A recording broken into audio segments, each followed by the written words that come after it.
11월 19일 목요일 새벽 예배 시작하겠습니다. 사도신경으로 신앙 고백하겠습니다. 나는 전능하신 아버지 하나님 천지의 창조주를 믿습니다. 나는 그의 유일하신 아들 우리 주 예수 그리스도를 믿습니다.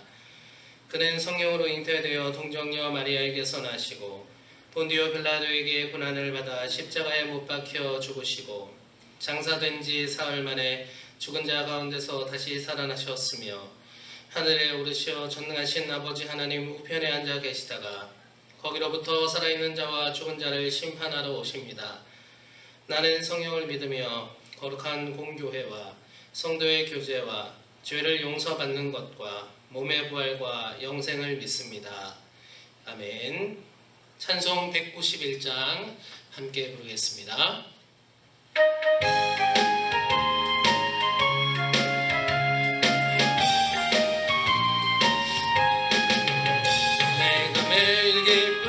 순례의 행함은 주의 팔이 나를 안보하며 내가 주의 근본을 받는 참된 비결은 주의 영이 함께함이라. 성령이 계시네 할렐루야 함께하시네. 좁은 길을 걸으며 밤낮 기뻐하는 것 주의 영이 전에 죄에 빠져서 평안함이 없을 때 예수 십자가의 공로 힘입어 그가 나를 엎드려 참된 평화 얻음을 주의 영이 함께함이라. 성령이 계시네 할렐루야 함께하시네. 좁은 길을 걸으며 밤낮 기뻐하는 것 주의 영이 함께함이라. 나와 동행하시고 모든 염려하시니 나는 숲의 새와 같이 기쁘다. 내가 기쁜 마음으로 주의 뜻을 행함을 주의 영이 함께함이라. 성령이 계시네 할렐루야 함께하시네. 좁은 길을 걸으며 밤낮 기뻐하는 것 주의 영이 함께함이라. 세상 모든 욕망과 나의 모든 점령은 십자가에 이미 못을 박았네. 어두운 밤이 지나고 무거운 짐 벗으니 주의 영이 함께함이라. 성령이 계시네 할렐루야 함께하시네. 좁은 길을 걸으며 밤낮 기뻐하는 것 주의 영이 함께함이라. 아멘. 오늘 나누실 말씀은 열왕기상 13장 11절에서 19절까지 말씀입니다. 베델에 한 늙은 선지자가 살더니 그의 아들들이 와서 이날에 하나님의 사람이 베델에서 행한 모든 일을 그에게 말하고 또 그가 왕에게 드린 말씀도 그들이 그들의 아버지에게 말한지라. 그들의 아버지가 그들에게 이르되 그가 어느 길로 가더냐 하니 그의 아들들이 유다에서부터 온 하나님의 사람의 간 길을 보았음이라. 그가 그의 아들들에게 이르되 나를 위하여 나귀의 안장을 지으라. 그들이 나귀의 안장을 지으니 그가 타고 하나님의 사람을 뒤따라가서 상수리 나무 아래에 앉은 것을 보고 이르되 그대가 유다에서 온 하나님의 사람이냐? 대답하되 그러하다. 그가 그 사람에게 이르되 나와 함께 집으로 가서 떡을 먹으라. 대답하되 나는 그대와 함께 돌아가지도 못하겠고 그대와 함께 들어가지도 못하겠으며 내가 이곳에서 그대와 함께 떡도 먹지 아니하고 물도 마시지 아니하리니 이는 여호와의 말씀이 내게 이르시기를 내가 거기서 떡도 먹지 말고 물도 마시지 말며 또 내가 오던 길로 되돌아가지도 말라 하셨음이로다. 그가 그 사람에게 이르되 나도 그대와 같은 선지자라. 천사가 여호와의 말씀으로 내게 이르기를 그를 내 집으로 데리고 돌아와 가서 그에게 떡을 먹이고 물을 마시게 하라 하였느니라 하니 이는 그 사람을 속임이라. 이에 그 사람이 그와 함께 돌아가서 그의 집에서 떡을 먹으며 물을 마시니라. 아멘. 하나님의 귀한 사랑이 성도 여러분들에게 가득하시기를 기도합니다. 여로보암 왕이 지금 본문의 그 시기에 통치했던 왕인데, 여로보암 왕은 하나님 앞에 악한 왕이었습니다. 그래서 하나님은 여로보암 왕을 보면서 안타까워하셨던 것이죠. 그래서 하나님은 선지자를 세우시는 것입니다. 오늘 본문에 하나님의 사람이라고 표현했는데, 이 선지자, 하나님의 사람을 세우셔서 여로보암 왕에게 하나님의 말씀을 전하도록 하신 것입니다. 그리고 이 하나님의 사람에게 아마도 말씀하시기를, 너는 여로보암에게 가서 내 말을 전하고 내가 하라고 한 행동을 하거라. 그리고 그것을 모두 전한 후에는 뒤도 돌아보지 말고 떡도 먹지 말고 물도 마시지 말고, 그리고 네가 왔던 길을 되돌아가지도 말고 뒤도 돌아보지도 말고 그렇게 다시 돌아가도록 하여라. 이렇게 명령을 하셨던 것 같습니다. 아마도 하나님께서 하나님의 사람에게 그렇게 말씀하시고 명령하신 이유는 하나님의 사람이 하나님의 말씀을 맡은 자였기 때문에, 하나님의 말씀을 전하기 위해서는 다른 어떤 것도 그 하나님의 사람을 침범하지 못하도록 해야 했던 것이죠. 즉 유혹에 넘어지지 않기를 하나님께서는 원하셨고, 또 경각심을 가지고 하나님의 말씀을 전하기를 원하셨을 것이다.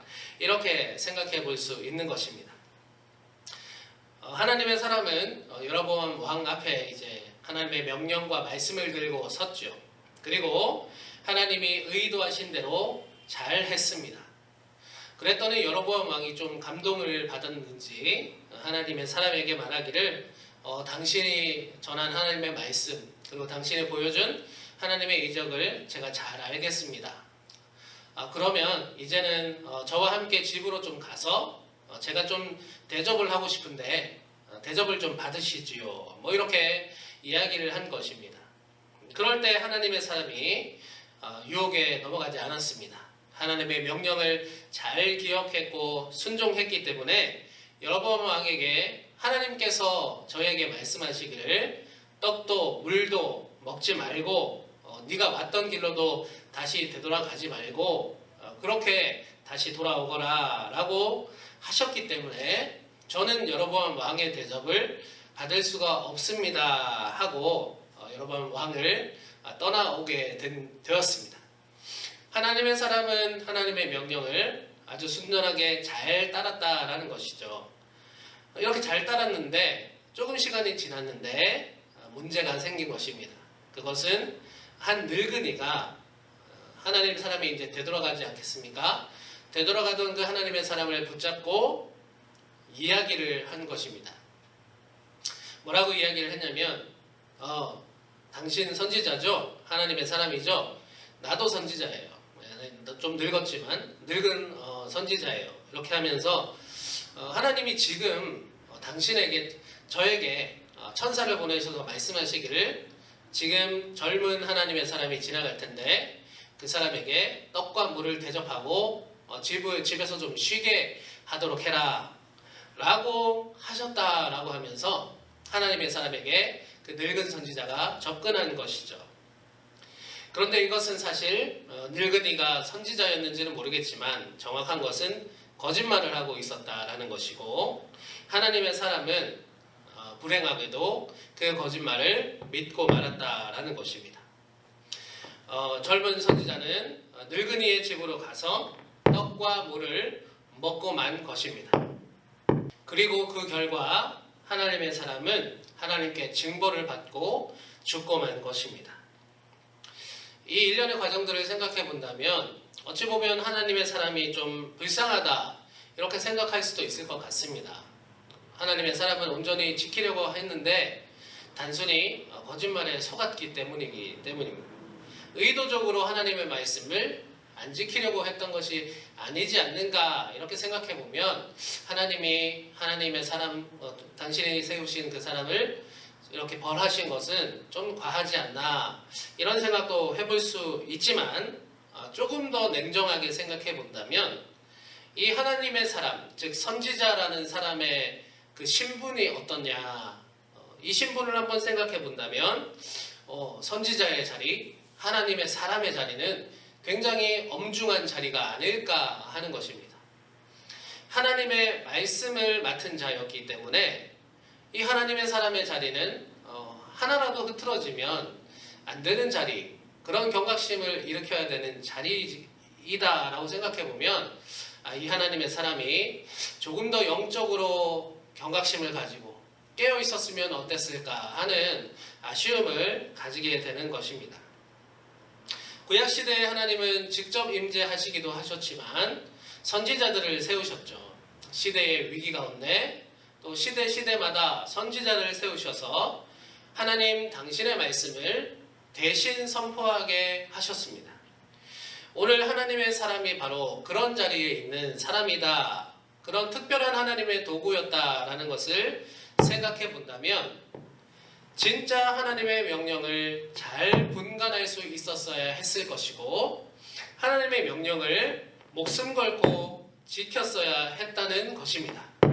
예를 들어서 제가 이제 목사이지 않습니까? 목사인 제가 하나님의 말씀을 거짓으로 알고 선포하고 또 성도들을 하나님의 말씀이 아닌 잘못된 길로 이끈다면 여러분은 어떠시겠습니까? 그 목사는 정말 말 그대로 사꾼이고 거짓 목사인 것이겠죠. 하나님의 말씀을 맡은 자가 하나님의 말씀을 바르게 선포하지 못하고 바르게 지키고 가르치지 못한다면 그것은 참 큰 문제다라고 할 수 있겠습니다. 마찬가지로 지금 하나님의 사람은 하나님의 말씀을 맡은 자로서 그 자리를 온전하게 지키지 못했었다라는 것입니다. 한 나라를 대사가 대표하지 않습니까? 이 한 나라의 대사가 외국에 나가서 대사로서 업무를 할 때는 그 대사는 그때부터는 개인이 아니라 한 나라를 대표하는 얼굴로 그 업무에 임하게 될 것입니다. 지금 하나님의 사람은 하나님의 얼굴로 그렇게 서 있는 것인데 그 일을 이 사람은 철저하게 지키지 못했다라는 것입니다. 그래서 징벌을 받고만 것입니다. 이 일련의 말씀들을 보면서 목사인 저도 매우 경각심을 가지고 앞으로 하나님께서 맡겨주신 사명을 철저하게 임해야 되겠다 하고 묵상하게 됩니다.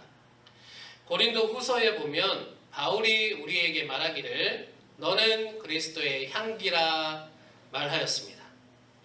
우리는 그리스도의 향기, 또 그리스도의 편지입니다. 이것을 오늘 말씀을 통해서 기억하시기 바랍니다. 각자의 위치에서 하나님께서 맡겨주신 삶의 자리와 사역의 자리, 그것을 오늘 돌아보기 원하고 하나님의 말씀을 내가 과연 잘 따르고 또 잘 지키고 살고 있는지를 생각해 보기 원합니다. 오늘 하나님의 사람에게 일어난 일은 인간적으로 생각하면 참 안타깝다, 또 때로는 억울하다라고도 말할 수 있겠으나 하나님의 엄중하고 또 귀한 일을 맡은 하나님의 얼굴된 그 자리다라는 것을 생각해 본다면 그런 작은 실수 하나도 쉬이 생각할 수 없다라는 것입니다. 오늘날 우리에게 주어진 이와 같은 사명을 기억하십시오. 복음을 선포하고 또 전하고 죽어가는 영혼을 살리는 그 사명의 자리에 우리를 부르셨다라는 것을 늘 기억하시기를 바랍니다. 우리에게 맡겨주신 그 사명을 잘 감당하기 원하고 그렇게 사명을 잘 감당하여서 하나님을 기쁘시게 하는 모두가 될 수 있기를 간절히 소원하고 또 주님의 이름으로 축복합니다. 주신 말씀 기억하시며 기도하겠습니다. 하나님 아버지, 오늘 본문에 등장하는 하나님의 사람, 이 하나님의 사람은 단순히 혼자 개인의 신분이 아니라 하나님의 말씀을 맡은 하나님의 얼굴됨의 자리에 있었다는 것을 오늘 기억합니다. 하나님은 그것을 엄중하게 생각하셨고 그 엄중함을 하나님의 사람은 지키지 못하여 징벌을 받게 됨을 보게 됩니다. 오늘날 우리도 하나님의 사람으로 살아간다라고 여기며 신앙생활을 하기를 원합니다. 특별히 각자의 자리에서 맡겨진 하나님의 주신 사명을 기억하게 하시고 그 사명을 가볍게 여기고 또 업신여기는 그런 일을 범하지 않도록 하여 주시고 소중하고 귀중하게 생각하고 때로는 엄중하게 생각하여서 그 사명 잘 감당해 나가는 모두가 될 수 있도록 인도하여 주시옵소서. 오늘 하루도 주셨음에 감사 찬양합니다. 오늘 주신 귀한 생명 하나님 위에 살게 하여 주시옵소서. 감사드리며 우리 주 예수 그리스도 이름으로 기도드립니다. 아멘.